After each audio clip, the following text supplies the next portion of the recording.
Howdy folks, AJ coming at you again, your resident vintage gamer. Today's video is going to be my official review of 5th edition Dungeons & Dragons. So without further ado, let's go.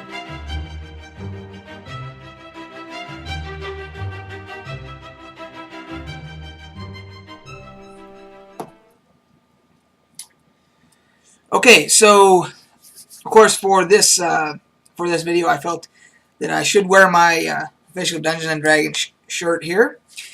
And I've been playing 5th edition now for a couple of months, a few months actually, and I have not DM'd it. I have been in my weekly D&D group. We started with Hoard of the Dragon Queen. Even though I own this, I have not read it because I'm actually playing through it, and that would not be the ethical thing to do. So when we're done with this, we're done with this campaign, then I can read through it, and if I decide to have a different group at some point and want to DM it, I have it. So the bottom line with 5th edition is I am having a lot of fun with it as a player. The rules seem to be very easy for, and I know that this has been said about previous editions and so forth, and a lot of people didn't like that aspect of it, but they seem to be tailored to the new player. Somebody has never played before and wants to quickly get in to the game. There are aspects of things that they have added in this edition that I do like. For me, as an old school D&D player, all this is, owning this material merely supplements the game that I would run as a DM.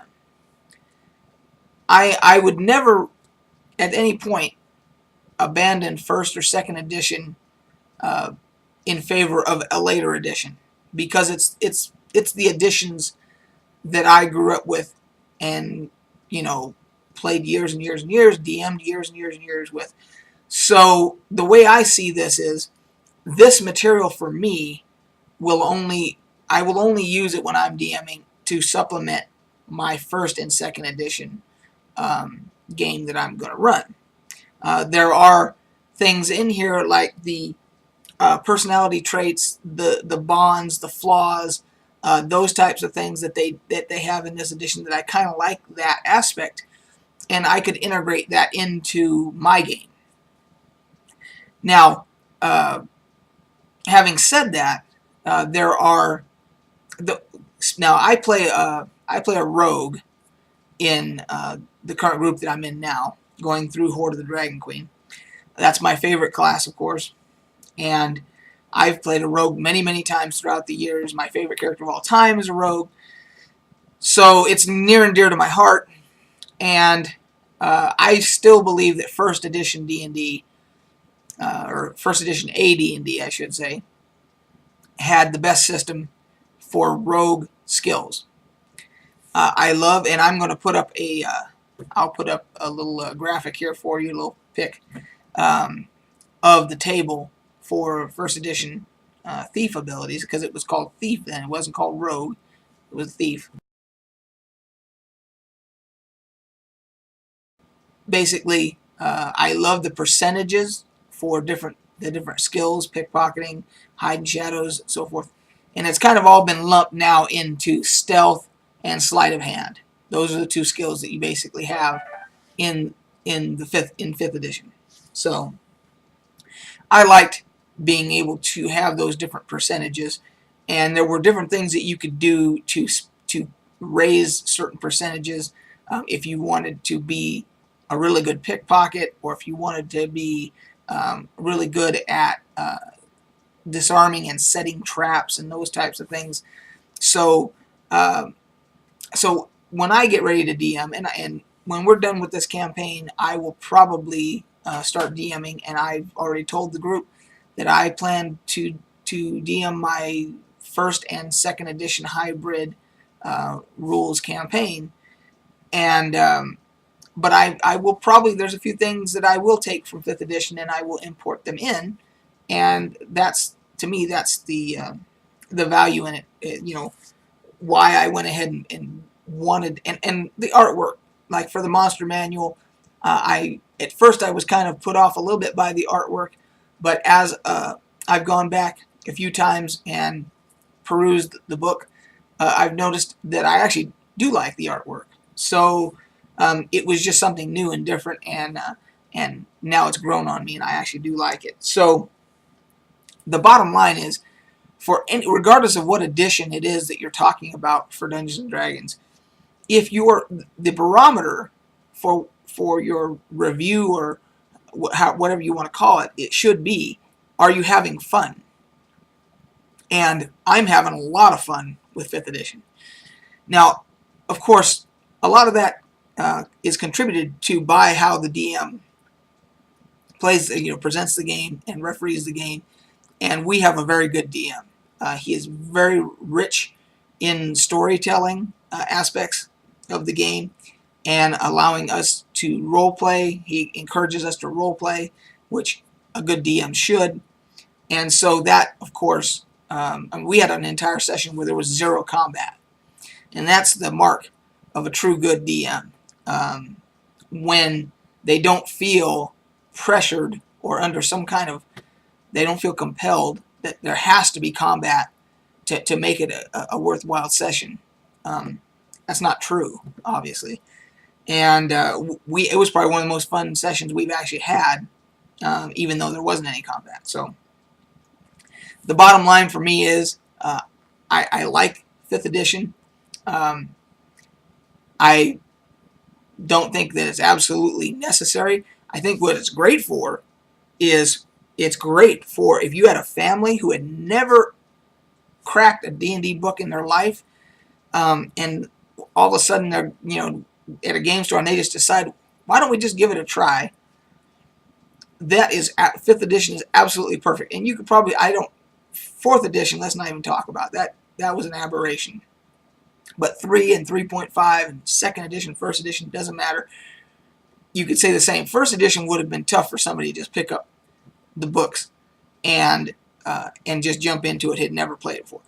I think 5th edition, for a family who'd never played D&D in their lives, could actually buy the materials and get into it, and the mom or the dad could DM or whatever, and I think it could be very easy for them to get into the game. So I would say I salute Wizards of the Coast for making an edition that is absolutely family friendly.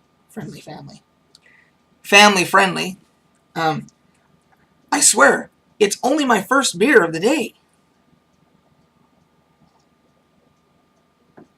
I'm probably just a little woozy from loss of blood, because I almost sliced half my freaking finger off today.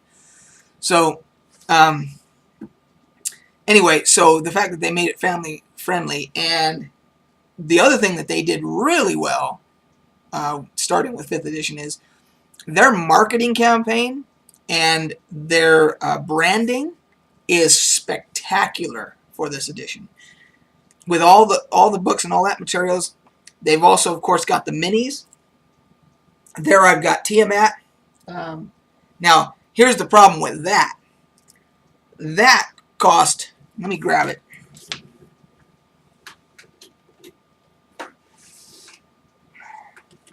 Here's the problem with these.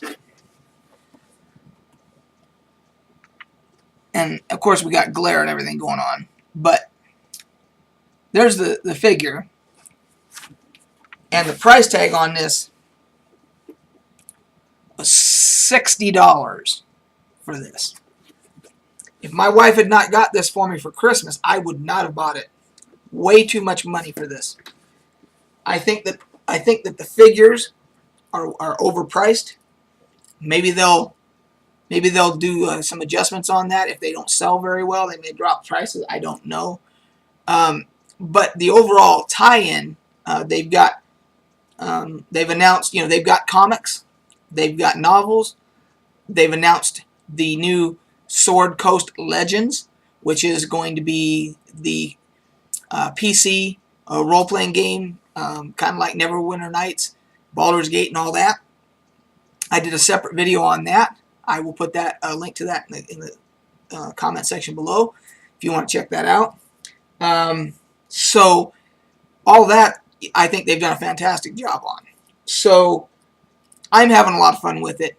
I will use elements of it in my campaign when I DM, and I think for a family that wanted to get into the game, I think it's fantastic. Well done, Wizards of the Coast, all the way around. I think it was a home run. So that's my review, guys. I will probably later tonight. I might even do a Beer 30 video. Haven't done one in a while, maybe a week or so. So it's probably time. So until then, we'll catch you guys on the flip side.